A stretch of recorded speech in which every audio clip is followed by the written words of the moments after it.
Bienvenidos al canal bíblico Miguel Ruiz.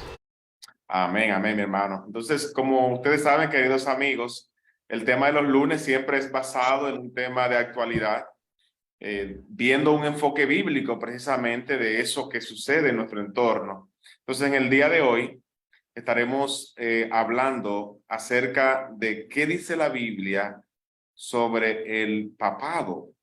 Y este tema a propósito del fallecimiento del Papa Benedicto XVI, que fue precisamente reciente. Vamos a ver ahora todos esos detalles y quisiéramos aprovechar que la gente tiene este tema tan fresco y que el tema está sobre la palestra para que veamos qué dice la Biblia sobre este tema, porque obviamente la Iglesia Popular, la Iglesia Católica, que es quien tiene esta institución, pues le da, según desde el punto de vista de ellos, le da sustento bíblico. Y es precisamente lo que queremos ver nosotros hoy. Ustedes saben que el sábado 31 de diciembre, el Papa emérito Benedicto XVI, Papa emérito porque ya él había renunciado a sus funciones, falleció a los 95 años en su residencia en el Vaticano. Su cuerpo fue sepultado el pasado 5 de enero de 2023. Entonces, su etapa al frente de la Santa Sede, como ellos le llaman, comenzó en el año 2005 y estuvo marcada por la supresión del limbo. O sea, ya hay algunas reformas que él, ¿verdad?, pudo introducir, por ejemplo, la supresión del limbo y la iniciativa de dar las misas en latín, entre otras. Sin embargo, uno de los hitos de su papado sucedió en el año 2013 y fue cuando este renunció. Fue algo completamente, sorprendió a mucha gente, que un papa renunció, cuando por lo general era un oficio que caducaba con el fallecimiento de la persona que ostentaba el cargo. Entonces, en febrero del año 2013, Benedicto XVI formalizó su renuncia al pontificado, alegando problemas de edad, y pasó a convertirse en el primer papa en renunciar en poco más de 6 siglos. Por eso, verá, por ser un hecho tan poco común, obviamente causó mucho asombro, ¿verdad? Y lo que verán aquí ahora será precisamente la foto del velatorio, como ellos le llaman. En este caso, ven allí el cadáver de Benedicto XVI, un velatorio, ¿verdad?, que sucedió en el intervalo de tiempo que mencionábamos ahorita. Decíamos que él falleció el sábado 31 de diciembre y fue sepultado el 5 de enero. O sea, todo este tiempo estuvo expuesto el cadáver de este señor. Entonces, hermano, ¿qué podemos decir a esto? Bueno, hermano, muy interesante la situación que se está viviendo, porque para nosotros, por primera vez teníamos dos papas, ¿verdad? O sea, ver dos papas, uno que había renunciado, o no sé si el término aplica, porque creo que solo se aplica a los reyes, había abdicado, es decir, que aún se le seguía llamando papa. Lo que sucede es que el que estaba en funciones era el que está ahora, que es Francisco. Un papa que fue elegido ya siendo un octogenario, un hombre creo que cerca de los 80 años cuando fue elegido. Y de hecho Francisco, que lo sustituyó, también estaba cerca de los 80, creo que ahora mismo anda cerca de los 85. De manera que se esperaba que no habrían de ser papas con un papado muy largo, tal vez como fue el de Juan Pablo II, pues que duró creo que más de 12 años. Y ver que un papa renuncia cuando se supone que es una función vitalicia, para nosotros era algo novedoso. Para nosotros era algo novedoso. Él dijo que él no tenía las fuerzas físicas, ni la energía, ni la lucidez mental para un trabajo que requería ambas cosas. Pero no olvidemos que habían salido unos documentos llamados los Batilic, que eran una infiltración de documentos del Vaticano, que le causaron mucha angustia al Papa y que pudieron haber estado detrás de su renuncia. Entonces, para el católico, El Papa es el obispo universal, la figura mayor dentro de la Iglesia. Papa significa padre. Se conoce a el obispo de Roma o el sumo pontífice romano, considerado por los católicos como el sucesor de Pedro, vicario o sustituto de Cristo aquí en la tierra. Tomen nota de esto porque en esto es que vamos a basar nuestros puntos bíblicos. Sucesor de Pedro, el apóstol, vicario o sustituto de Cristo en la tierra, cabeza del colegio episcopal, o sea, del colegio de los obispos. Y ahí hay tres cosas que no están en absoluto en la Biblia. Pastor de la Iglesia Católica, que significa universal, quien además de todo lo anterior posee un título de soberano del Estado de la Ciudad del Vaticano, porque para los que no lo saben, dentro de Roma hay un pequeño estado, dicen algunos que viene siendo como del tamaño del espacio que ocupa el Estadio Olímpico ese estadio grande que hay en Santo Domingo, o sea, quizás unos, qué sé yo, no tengo una idea exacta, pero quizás, hermano, algunos 6 o 7 kilómetros cuadrados. Es el espacio donde está el Vaticano, que históricamente ha sido reconocido como un lugar donde se torturaban cristianos en el primer siglo, primer, segundo, tercer siglo, y que luego fue convertido en una especie como de museo para conservar memorias históricas del cristianismo. Y allí se fundó el Vaticano y el Papa es jefe de gobierno allí en el Vaticano. Así que el pontífice romano es elegido por un colegio de cardenales llamado Colegio Cardenalicius.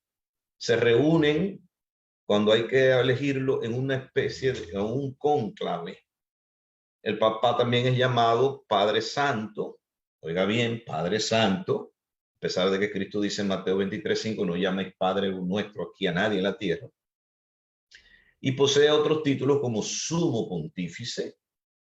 Y hasta el pontífice presente, la Iglesia Católica ha tenido 266 papas en más o menos 2 milenios de historia, 1800, 1700 años de historia que tiene el catolicismo como tal. Entonces, para que los amigos vayan entendiendo, no estamos hablando de cualquier persona, sino de una persona que aún hoy en el siglo XXI tiene una influencia sobre un estimado de casi 1.500 millones de personas que se dicen ser católicos. Tiene algún tipo de influencia sobre ellos, un poco más, en algunos más que en otros, pero estamos hablando de una persona de mucha influencia. Adelante, hermano Fausto. Sí, mi hermano, así es. Como usted decía, el Estado Vaticano es una porción pequeña, tiene apenas 0.4 kilómetros cuadrados. O sea, es un área pequeñita. Y como usted dice, ¿verdad? Cuando hablamos de esta figura del Papa, estamos hablando de alguien que tiene cierto poder por la influencia que tiene sobre este mundo, ¿verdad? Por la cantidad de personas que siguen sus enseñanzas y que están pendientes de lo que él dice y hace.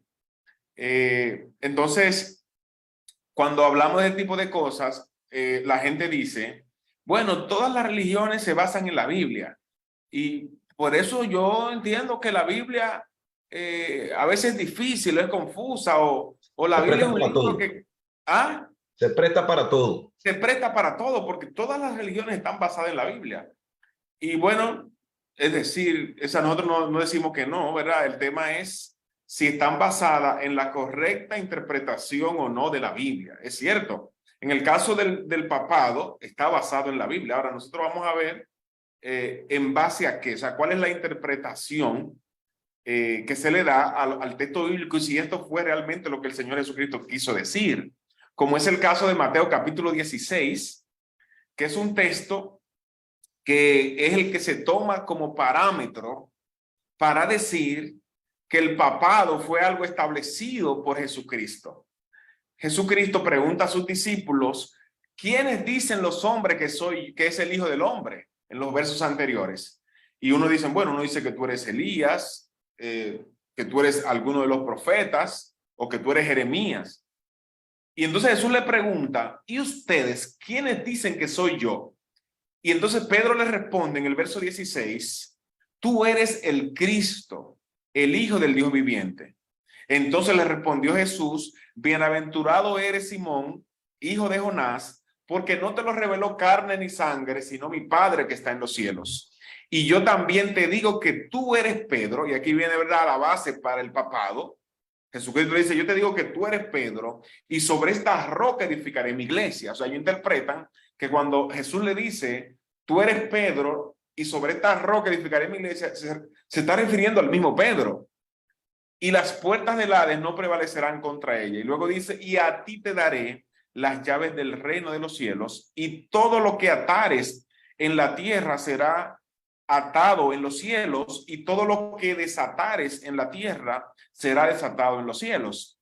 Es un texto que perfectamente utilizan, así como ustedes lo ven, los católicos para sustentar su doctrina del papado romano. Entonces, cuando vemos el texto, la pregunta que nos queda ¿es esto realmente lo que enseña el texto? ¿Fue esto realmente lo que quiso decir Jesucristo? ¿Qué podemos decir, mi hermano?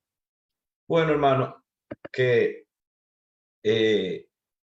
Cristo nunca dijo que Pedro era la roca sobre la cual él iba a edificar la iglesia, porque hubiera dicho, tú eres Pedro y sobre ti edificaré mi iglesia, y ahí no hubiese habido nada que interpretar.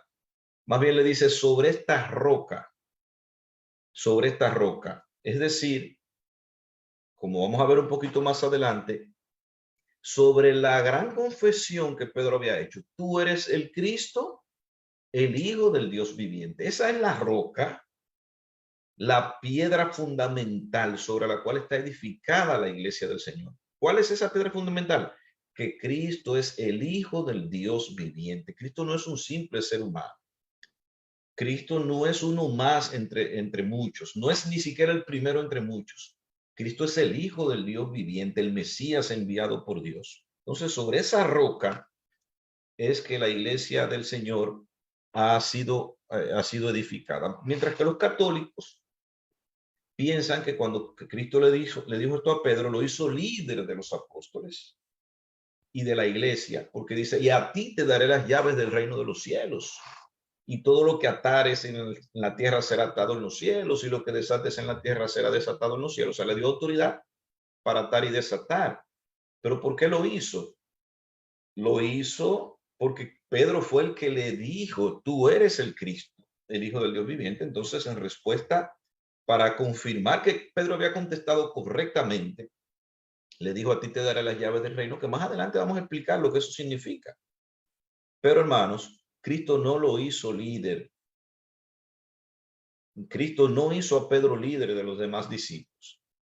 Tampoco lo hizo infalible. Para los católicos, el apóstol Pedro fue el primer papa y era infalible. Y los representantes de Pedro, o sea, los sucesores de Pedro, son representantes de Cristo en la tierra y son infalibles cuando, según ellos dicen, hablan et cátedra, es decir, desde su silla o su trono de autoridad.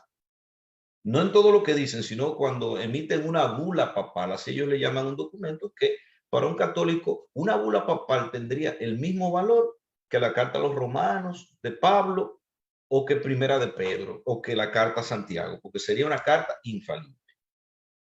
Así que según ellos, esta habilidad de actuar a favor de la iglesia de manera infalible cuando se habla et cátedra fue heredada a los sucesores de Pedro, o sea, a los obispos, que los demás obispos eligieran para que fuera el que los gobernara todo, el obispo universal, dándole así a la iglesia lo que ellos llaman una guía infalible en la tierra.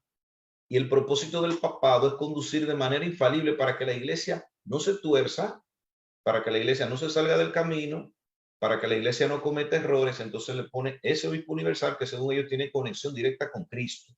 Cristo le habla directamente a él y lo que él le habla a la iglesia pues no se puede equivocar. Y históricamente sabemos, no solamente porque la Biblia lo dice, sino por la historia, que si hay algo que es mentira es eso, porque si ha habido gente que se ha equivocado son los papas. Adelante, hermano.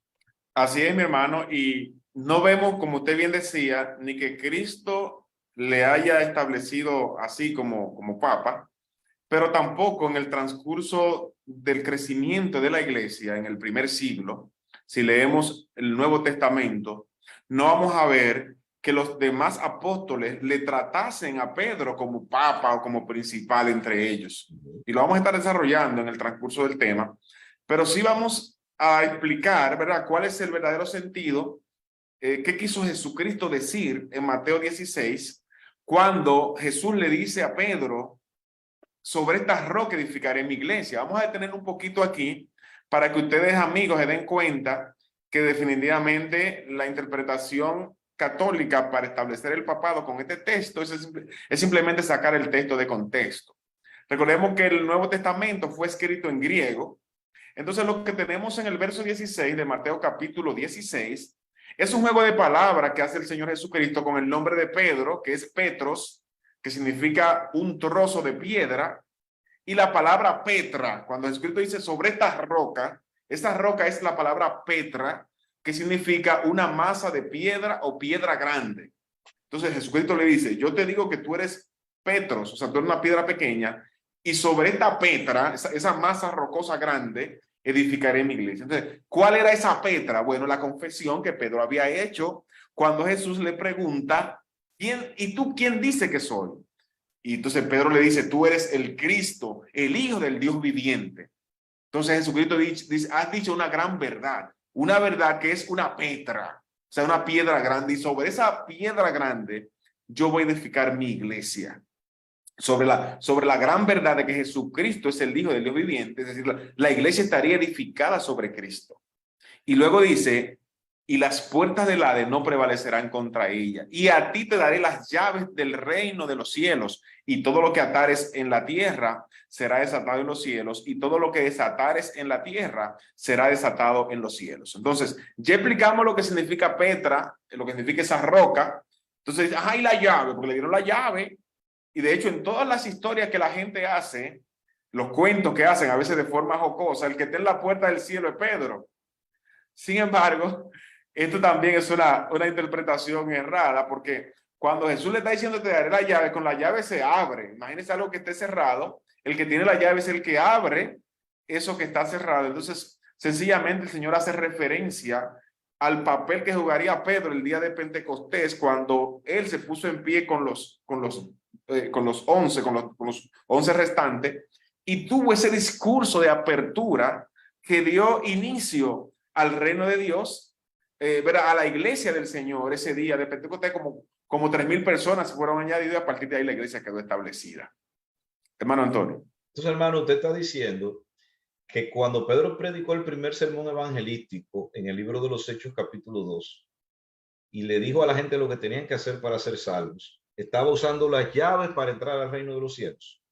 Amén, mi hermano, sí, porque estaba inaugurando el reino de Dios entre el pueblo judío que había allí. Y fíjese, hermano, que también a Pedro se le da la oportunidad de inaugurar, ¿verdad? O no de inaugurar, sino de enfatizar la apertura del evangelio a los gentiles en la casa de Cornelio, algo que Pedro lo utiliza más adelante para convencer a los demás de que el evangelio también era para los gentiles. Pero definitivamente Pedro tuvo el privilegio de encabezar ese discurso que dio apertura al reino de Dios, a la iglesia, el día de Pentecostés. Entre los gentiles y luego entre los judíos y después entre los gentiles. Y después entre los gentiles en la casa de Cornelio, según Hechos capítulo 10. Entonces, hermano, cuando Jesucristo dice: a ti te daré las llaves del reino de los cielos, que muchos suponen, ¿verdad?, a San Pedro, como dicen, allá en el cielo con unas llaves, y que él pregunta: díganme su nombre. Y Pedro es el que te examina, sí, y dice si tú entras o no entras. Algunos piensan, ¿verdad?, como usted dijo, que cuando Cristo le da las llaves del reino, le está dando un poder ilimitado a Pedro. Una especie de cheque en blanco. Pon ahí lo que tú quieras. Admite o rechaza a quien llegue a la puerta del reino. Tú vas a decidir quién se salva y quién no se salva. Pero Pedro, un hombre falible, mire, Pedro dijo: tú eres el Cristo, el Hijo del Dios viviente, ¿verdad? En Mateo 16, 18. Y Cristo le dijo: bienaventurado eres Simón, hijo de Jonás, porque esto no te lo reveló carne ni sangre, sino mi Padre que está en los cielos. Ahí mismo en el Mateo 16, en el verso 21, Pedro recomienda a Cristo, mira, no vaya a Jerusalén, porque ya Pedro se creyó que porque la pegó ahí, ya él era el asesor de Cristo. No vaya a Jerusalén porque allí te van a matar y te van a maltratar. No ten piedad de ti mismo. ¿Qué Cristo le contestó? Bueno, Jesucristo le dice, apártate de mí, Satanás, me eres tropiezo. Y luego dice que era necesario, o sea, la copa que el Señor le había dado no la había él de tomar. Es decir, él tenía una misión de parte de Dios. Entonces, mire, Pedro acaba de cometer un gran acierto al decir que Cristo es el Hijo del Dios viviente, y luego comete un gran desacierto cuando dice, pero no vaya a morir, no hagas eso.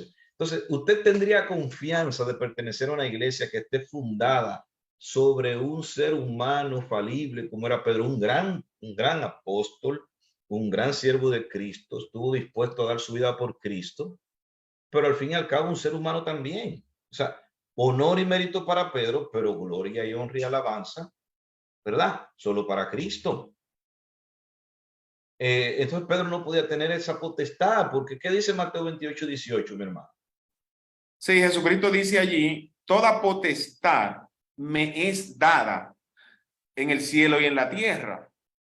Toda potestad, es decir, todo poder me es dado a mí, dice Jesucristo.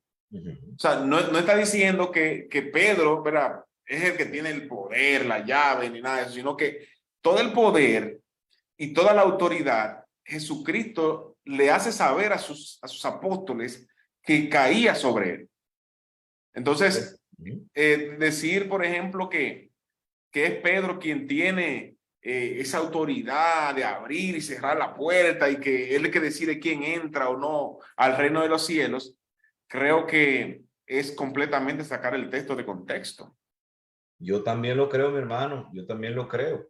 Y es cierto que Cristo le dijo, a ti te daré las llaves del reino, pero no era unas llaves para que Pedro hiciera, sino le dio el mensaje, le reveló el mensaje que él iba a predicar y que el que obedeciera ese mensaje iba a poder entrar en el reino. Pedro dijo en Hechos 2, 36 al 38, varones hermanos, cuando ellos le preguntaron qué haremos, Pedro dijo, arrepiéntanse y bautícese cada uno de ustedes en el nombre de Jesucristo para perdón de los pecados y recibirán el don del Espíritu Santo. Ahí Pedro está usando las llaves, tanto así que los que recibieron su palabra, dice el verso 41, fueron bautizados y aquel día se añadieron 3,000 personas a la iglesia, que es el reino. Porque cuando Cristo dijo, edificaré mi iglesia, en el verso 18 de Mateo 16, en el 19 dice, a ti te daré las llaves del reino. O sea, que el reino y la iglesia no son dos cosas distintas. Así es, mi hermano, que Pedro fue humilde también en ese sentido, porque en Hechos capítulo 3 nosotros vemos cómo Pedro y Juan hacen el milagro del hombre cojo que estaba a la puerta del templo. Correcto. Y cuando todos miraban a ellos como que eran los autores de ese milagro, Pedro dice, ¿pero por qué nos miran a nosotros como si por nuestro poder estuviese sido hecho? Sino que fue en el nombre de Jesucristo. Es decir, Pedro no se atribuyó gloria para él, porque de hecho no era el Señor Jesucristo obrando. Correcto, hermano, correcto.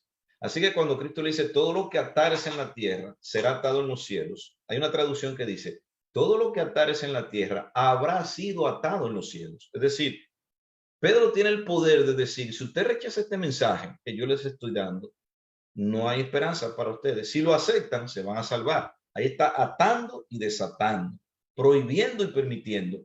Pero ¿en base a qué? En base a un mensaje que ya lo había recibido previamente de parte de Cristo. No es que Pedro tiene poder de dar leyes para la iglesia, de prohibir cosas o de permitir cosas. No, Pedro siempre tiene que actuar de acuerdo a la ley que ya Cristo previamente le ha entregado. Entonces usted decía ahorita, hermano, la iglesia primitiva llegó a considerar a Pedro como su papa. ¿Cómo lo trató a Pedro? Me gustaría que usted nos hablara de eso. Sí, es un buen punto y creo que es un buen parámetro en este debate o en este tema. Nosotros leemos, por ejemplo, en Mateo capítulo 18, que dice allí que en aquel tiempo los discípulos volvieron a Jesús y había un dilema entre ellos. Y ese dilema nos deja saber algo, ¿verdad? ellos vinieron a Jesús diciéndole, ¿quién es el mayor en el reino de los cielos? Obviamente, sí. Ya vimos que en el capítulo 16 de Mateo, a Pedro se le dio, Pedro se le dijo, sobre esta roca edificaré mi iglesia, te daré las llaves. Si esto hubiese significado lo que dicen, lo que dice la Iglesia Católica que significa, obviamente esa respuesta estaría clarita aquí. Señor, ¿cuál es el mayor en el reino de los cielos? Entonces, el Señor no le dice, no, el mayor aquí es Pedro, sino que él dice, cualquiera que se humille como este niño es el mayor en el reino de los cielos. Entonces, si Cristo pensaba elegir a Pedro como príncipe de los apóstoles, habría contestado que Pedro era el mayor en el reino, o sea, por simple lógica. Y cuando Pedro subió a Jerusalén, en Hechos capítulo 11, versos 2 al 3, se nos dice que los apóstoles, Pedro como príncipe de los apóstoles, habría contestado que Pedro era el mayor del reino, o sea, que Cristo lo hubiese contestado. Pero en Hechos 11, del 2 al 3 dice, y cuando Pedro subió a Jerusalén, disputaban con él lo que eran de la circuncisión. Entonces, obviamente, con un papa no se disputa, porque el papa lo que hace es que decreta, da sus indicaciones, y como es una persona infalible, no hay nada que discutir con él. Dice el verso 3, diciendo, ¿por qué has entrado en casa de hombres incircuncisos y has comido con ellos? Es decir, cuando Pedro entra a la casa de Cornelio y los apóstoles en Jerusalén se dan cuenta, dice que comienzan a disputar con Pedro, a discutir. Entonces, obviamente, no lo están tratando como un papa, porque un papa sería completamente infalible y no habría nada que discutir ni que debatir con él. O sea, en ese contexto vemos claramente que no se le está considerando como papa. Y en Gálatas capítulo 2 hay otro evento que nos hace ver claramente que Pedro no fue considerado como un papa por el apóstol Pablo. Pablo dice en Gálatas capítulo 2, pero cuando Pedro vino a Antioquía, le resistí cara a cara, porque era de condenar. Oiga bien, la actitud de Pedro, Pablo dice, era de condenar. Es decir, Pedro estaba equivocado. Sigue diciendo, pero cuando vi que no andaban rectamente conforme a la verdad del evangelio, dije a Pedro delante de todos, si tú, siendo judío, vives como los gentiles y no como judío, ¿por qué obligas a los gentiles a judaizar? Es decir, vemos aquí a Pablo reprendiendo a Pedro. Y lo está reprendiendo porque Pedro estaba participando en una simulación, que el mismo Pablo dice, en su simulación participaban también otros. Es decir que, obviamente, Pablo no está tratando a Pedro como un papa, ni tampoco lo está irrespetando, simplemente le está corrigiendo un error que éste está cometiendo. Entonces, Hechos capítulo 8, verso 14, dice que cuando los apóstoles que estaban en Jerusalén oyeron que Samaria había recibido la palabra de Dios, enviaron allá a Pedro y a Juan. Es decir que esta junta de apóstoles, esta junta de hermanos, designan a dos, en este caso a Pedro y a Juan. Obviamente aquí queda claramente visto que Pedro no es el principal, porque a él la junta de apóstoles, el grupo de los apóstoles es quien lo está designando. Y de hecho, si nosotros vemos, hermano, cómo se refiere Pedro a sí mismo en 1 Pedro capítulo 5, él dice, ruego a los ancianos que están entre ustedes, yo anciano también con ellos. Es decir, él nos está considerando como por encima de ellos. Y ahí mismo en ese verso, en el capítulo 5, verso 4, él dice, se refiere a Jesucristo como el príncipe de los pastores. O sea que yo creo que está súper claro en las escrituras que Pedro no era visto por los demás como papa, ni él mismo se muestra como tal. No, hermano, no era visto así. Fue una decisión política conveniente. No olvidemos que Roma era la capital del mundo. ¿Cómo usted va a tener en Jerusalén 12 apóstoles? No. ¿Y cómo usted va a tener un solo apóstol a los gentiles para que ande por el mundo entero? De hecho, no hay ni siquiera evidencia de que Pedro haya ido a Roma, aunque en 1 Pedro 5:13 menciona a Babilonia, que era vamos a decir, un seudónimo que se usaba para referirse a Roma. pero no hay evidencia de que Pedro haya estado en Roma. Y Pablo sí. Pablo sí estuvo varias veces en Roma, incluso dice, yo espero visitarles para impartirles algún don, dice en Romanos 1:11. Entonces, si Pedro estaba allí, que era apóstol, ¿por qué Pablo tenía que ir para impartirles algún don que solamente los apóstoles podían impartir? Exacto. Pero se trata de una decisión política porque al ser la capital del mundo, la que le puede dar el impulso universal, que era algo que estaba dialogando con una persona en estos días, dice, no, si no hubiera sido por los romanos, la iglesia nunca hubiera sido universal. Yo no creo que es así, porque ya Pablo dice en Colosenses 1:23 que ya había predicado el evangelio en todo el mundo conocido de aquel entonces. Y cuando la iglesia, cuando el papado, o cuando Constantino hace su famosa conversión al cristianismo, hay comunidades cristianas en todos, en 4 continentes, o en 3 continentes, ¿verdad? En casi toda África, toda Asia y toda Europa. O sea, hasta Roma, hasta lo último de la tierra, como el Señor prometió, hasta lo último de la tierra. Pero cuando usted tiene a un Constantino o a un emperador romano que decreta que todos sus súbditos tienen que convertirse a la religión de él, entonces usted no tiene una conversión bíblica, sino que usted tiene un acuerdo político. Y mucha gente dice, no, yo soy cristiano porque mi emperador es cristiano, pero ha habido una aceptación de Cristo como Señor, ha habido un arrepentimiento, ha habido un bautismo. ¿Usted está perseverando en la doctrina de los apóstoles? La respuesta es que no. Entonces, esa masificación del evangelio, que fue lo que trajo la conversión de Constantino, no tiene mucho que ver, yo diría que nada que ver con el cristianismo verdadero. Entonces, las llaves del reino fueron dadas a Pedro, a las iglesias locales y a todos los apóstoles. O sea, a Pedro no fue el único que se le dio esas llaves, mi hermano. Mire, este es un texto que está en Mateo capítulo 18, versos 15 al 18. Dice, por tanto, si tu hermano peca contra ti, ve y repréndele estando tú y él solos. Si te oyere, has ganado a tu hermano. O sea, no hay que hacer escándalos, si un asunto entre tú y yo lo podemos resolver. Mas, si no te oyere, toma aún contigo a 2, 1 o 2, para que en boca de 2 o 3 testigos conste toda palabra. Fíjese, todavía el asunto no se ha masificado. Queda entre 2 o 3 todavía.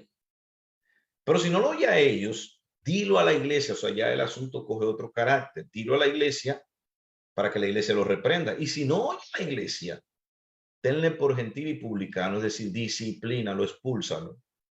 De cierto les digo que todo lo que atéis en la tierra será atado en los cielos, y todo lo que desatéis en la tierra será desatado en los cielos. Es decir, que la iglesia tiene, bajo la dirección de la Biblia, de la guía del Espíritu Santo, el poder de atar y de desatar, siempre y cuando haga las cosas de acuerdo a la voluntad de Dios. Si no sigue este protocolo, este proceso que Cristo establece, pues no puede atar y desatar, porque está violentando lo que dice el mandato.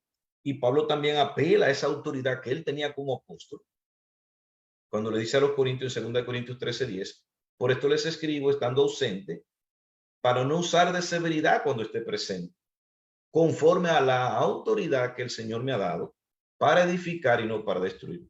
Es decir, Pablo reconoce que la autoridad que Cristo le ha dado no es para todas y cada una de las cosas, sino para edificar. Y en Filemón 24 dice, tengo libertad en Cristo para mandarte a hacer lo que conviene. O sea, Pablo no le podía, en el nombre de Cristo no lo podía mandar a jugar número ni a fumar juca, porque Cristo no nos manda a nosotros eso. Ahora sí, para hacer lo que es correcto. Amén, mi hermano. Y qué bueno que usted verá, trae colación este texto donde claramente queda visto que Pablo dice, Dios me envió a edificar. Ahora, lo mandó a edificar sobre una base, que cuando el Señor Jesucristo le dice a Pedro, sobre esta roca, está hablando, si voy a edificar sobre algo, está hablando del fundamento. El fundamento es Cristo. En este caso, tú eres el Cristo, el Hijo de Dios. Esa fue la afirmación de Pedro. Ese es el fundamento, ese es el suelo sobre el cual se funda la iglesia. Precisamente lo que Pablo se refiere cuando dice edificar. Y en 1 Corintios 3, verso 11, dice que nadie pone otro fundamento que el que está puesto. Y dice, ese fundamento es Jesucristo. Esa es la roca, ese es el verdadero fundamento sobre el cual se edifica todo el edificio. Y en Primera de Pedro capítulo 2, dice allí el verso 6, por lo cual también contiene la escritura, he aquí pongo en Sión la principal piedra del ángulo, escogida, preciosa, y el que creyere en él no será avergonzado. Es decir, queridos amigos, cuando se habla aquí de esa roca no es un papado, no es Pedro, no es un sistema, es Jesucristo, el cual es precisamente la roca sobre la cual fue edificada la iglesia. No fue en Pedro, sino fue en Cristo. Claro, hermano, que sin duda alguna los apóstoles, los profetas del primer siglo, los maestros, todas esas personas formaron parte del fundamento.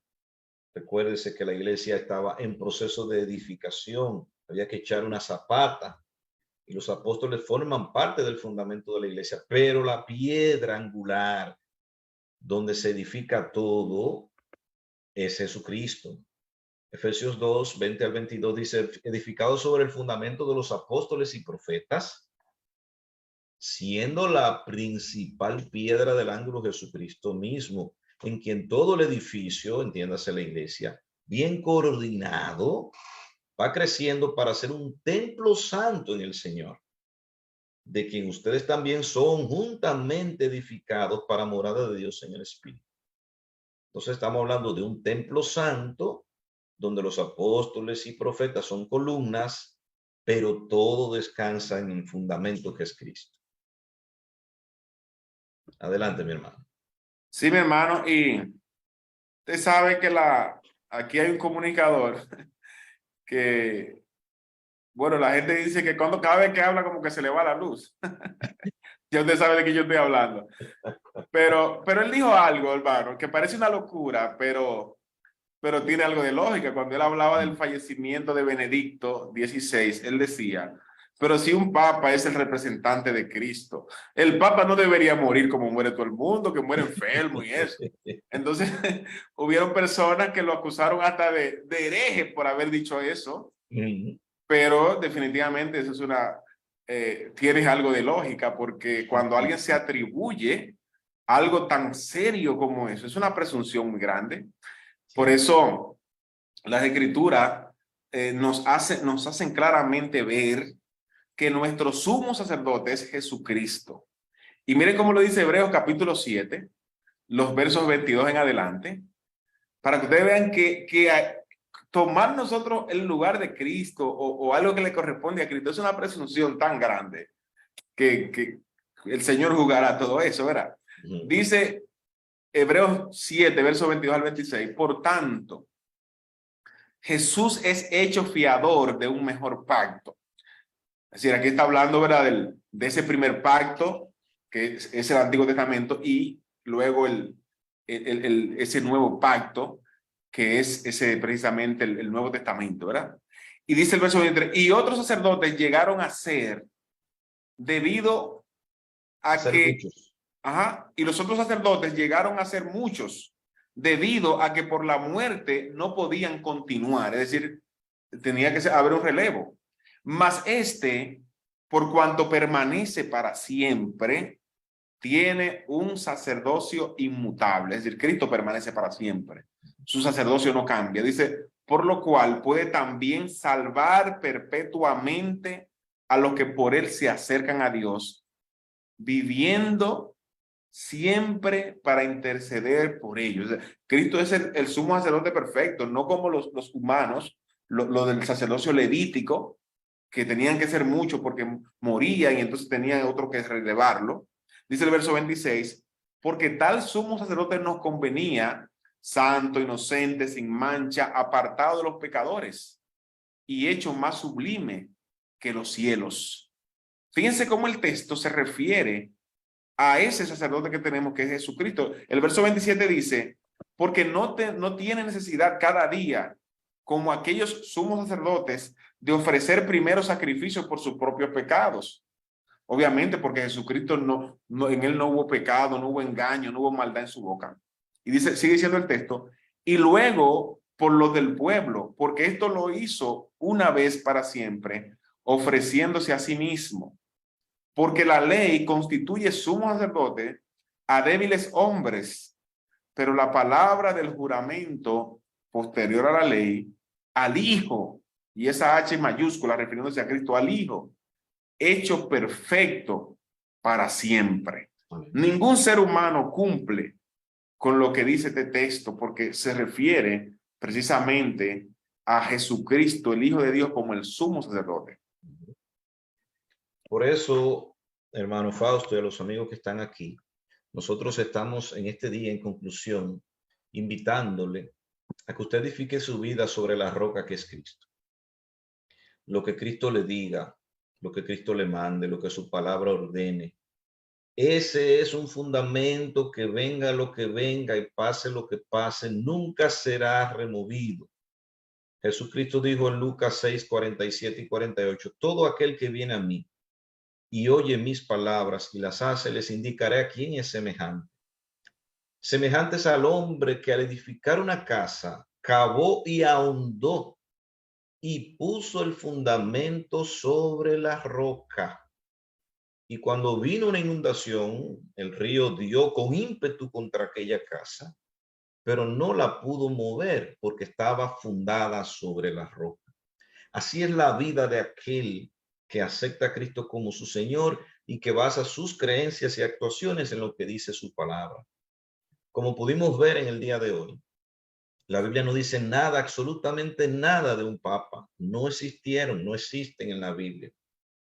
Nuestro Papa, nuestro Salvador, nuestro sumo sacerdote, nuestro jefe y Señor supremo y absoluto ha sido y será siempre nuestro Señor Jesucristo, quien tiene toda potestad, toda autoridad en el cielo y en la tierra, quien murió por nuestros pecados en la cruz, quien compró la iglesia con su sangre y quien está designado para ser juez de vivos y muertos en aquel día, como dice Hechos 17:31.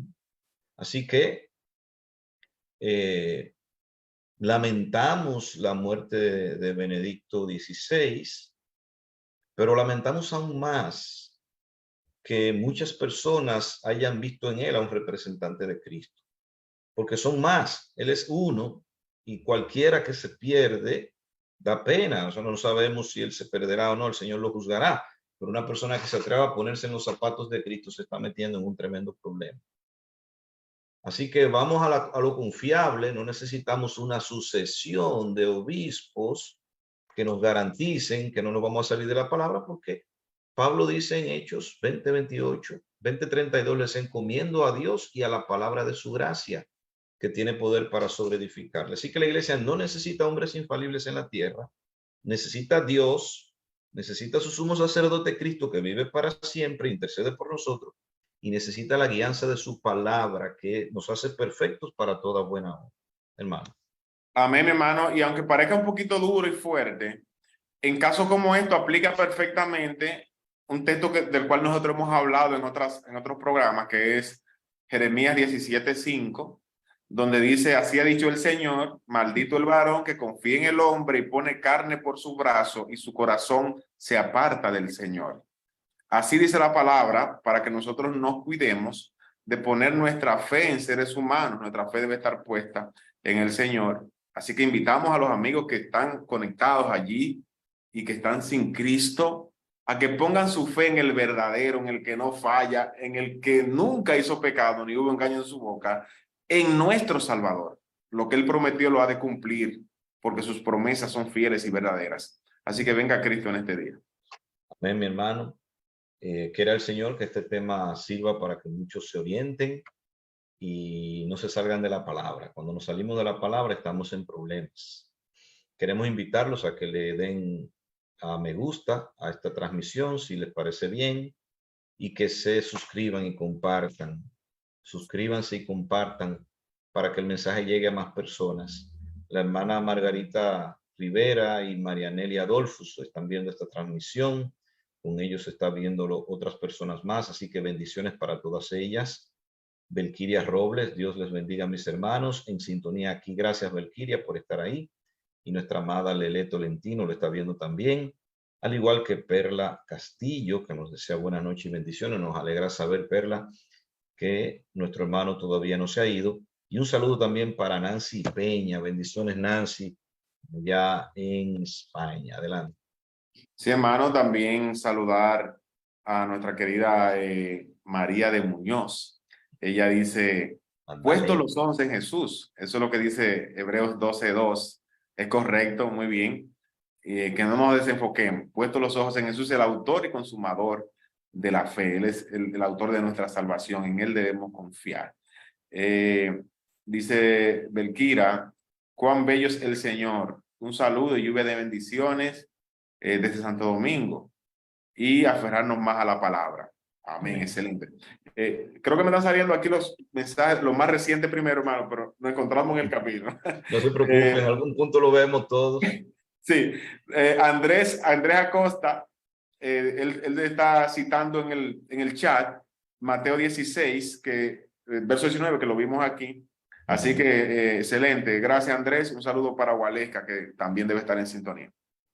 Hermano Justina Andújar, nuestra hermana Zenaida, dice, buenas noches, hermano, Dios les bendiga. Samantha, su nieta, pide la oración por su hermano que tuvo una quemadura, un niñito. Así que para él vamos a estar haciendo una oración al final. Y también Luis Matos Pérez dice, gloria a Dios, muy bien, que Dios nos bendiga siempre. Gracias, hermano. Juana de la Cruz, que es la hermana china, y con ella a nuestra hermana también Elvira. Un abrazo y un saludo para ellas. Dice Juana, buenas noches, hermanos, Dios les bendiga. Un fuerte abrazo a cada uno. Los recibimos. Y Araceli Chiquis también lo está viendo. Saludos para ella, igual que Anthony Díaz Espinal. Anthony, bendiciones para ti. Adelante. Sí, no, Anthony está conectado y está también presencial. Está aquí al lado mío, activo. Ay. Qué bueno. Saludos para ti, Anthony. Sí. Entonces tenemos a Juan Carlos Santana que dice, buenas noches, mis hermanos, Dios les bendiga. Igualmente a ti, Juan Carlos. También agradecer a nuestra hermana Ingrid, que está interactuando con ustedes ahí en el chat. Ella toma uno de los textos que teníamos ahorita en Hebreos capítulo 7. Mas por cuanto permanece para siempre, tiene un sacerdocio inmutable, por lo cual puede salvar perpetuamente a los que por él se acercan a Dios. Ella dice, aleluya, gloria a Cristo, y nosotros decimos amén a eso. Andrés Acosta dice, al contrario, Pablo llama a Pedro a la atención porque estaba en pecado. Además, Pedro niega a Cristo, aunque se arrepiente. Si fuera infalible, no hubiera cometido esos errores, ¿cierto? ¿Cierto? Que no vayan a pensar que le estamos sacando ahora todos los trapitos al sol a Pedro. No, Pedro es nuestro hermano y lo queremos mucho, pero tenía sus errores como todo ser humano. Exacto. Francisco Javier Núñez, nuestro hermano Francisco Javier Benavides, está viendo la transmisión. Bendiciones para ti. Francisco, Dalisbel Santana, nuestra querida Dalisbel, a ella, a su hermano, a su madre. Dinora de la Cruz, saludos para ella, un abrazo. Y Eleazar Sánchez, saludos para ti, Eleazar. Igual que Wildren A. Santana. Para Wildren, bendiciones. Yo creo que ese Wildren, si no me equivoco, es el hermano de Dalisbel. Así que como quiera que sea, saludos para él. Amén, amén. Bueno, no sé si mencionó a nuestra hermana Julia Rivera, que siempre está ahí activa. La saludamos. Ella dice, buenas noches, amados hermanos. Bendiciones del Señor para ustedes. Y nosotros decimos igual para usted, querida hermana. También está nuestra hermana Yosari Cabrera, está activa. Así que Dios te bendiga, mi hermana. Nuestra hermana Julia Rincón, la saludamos a ella y a nuestro hermano Chichi, que están allí en sintonía. Y nuestra querida amiga Charity Fields dice, buenas noches, hermanos y hermanas. Bendiciones a todos. Decimos amén a eso, Charity. Igualmente nuestra hermana María Nelis Adolfo, nuestra hermana Nelly. Sí. Dios te bendiga, hermana, y a toda tu familia. Igualmente a Pablo, a Yaji, a todos por allá. Amén. Mercy Cordone nos desea buenas noches. Bendiciones para usted, hermana Mercy. Olga Hernández lo está viendo. Un saludo le mandamos. Al hermano Chichi que está gozando. Sabemos por qué no está conectado ahí, pero esperamos que esté viendo el programa. Hermano, ya los demás creo que han sido contestados. Miguel Ángel Candelario también está ahí conectado. Un abrazo para ti, Miguel Ángel. Y bueno, ya llegué, ya nos juntamos, hermano. Ya llegué a la parte donde usted iba. No sé si Ok. saludó a Nelsida o a Neida María Campos, en caso No, de no que le he lo saludado. tenga. Dele para Ah, allá. bueno. Y Stephanie Yacet Guzmán. Stephanie desde Puerto Rico. Bendiciones para ti, Stephanie. Para Itan, para Jesús Alejandro. Así que, Ángel Alejandro, perdón. Bendiciones para ellos. Me gustaría, hermano, si después que usted añada lo que vaya a añadir, que hagamos una oración por el hermano de Samantha. No, claro que sí, mi hermano. Reiterarle las gracias a cada uno de los hermanos y amigos que están conectados. Este es uno de los primeros programas que hacemos en el 2023. Así que no perdamos el ánimo, vamos a seguir entusiasmados y vamos a seguir compartiendo el mensaje para que le siga llegando a más personas ¿Sí? y poner nuestro granito de arena en las redes sociales para que el mensaje de Dios se difunda. Pues oremos. Padre Santo, te damos las gracias, Señor, por bendecirnos, darnos la vida y concedernos este maravilloso medio para comunicar tu mensaje a hermanos y amigos que escuchan. Permite, Señor, que tu mensaje penetre profundamente y transforme las vidas de los que escuchan. Mira, Padre, el hermanito de Samantha, bendícelo, bendícela a ella, bendice a su madre, a toda su familia, bendice también a Zenaida, a todos los que están enfermos o los que tienen algún padecimiento, te los presentamos, Señor. Pásale tu mano, fortalécelos y anímalos y danos ánimo para evangelizar a las personas, para seguir obedeciendo a tu palabra. Gracias por todo, Señor, en el nombre santo de Jesús. Amén. Amén, amén. Gloria a Dios. Bueno, nos despedimos hasta el próximo lunes, Dios mediante, así que esperamos contar nuevamente con su compañía en esa transmisión. Que Dios le bendiga a todos. Hasta la próxima.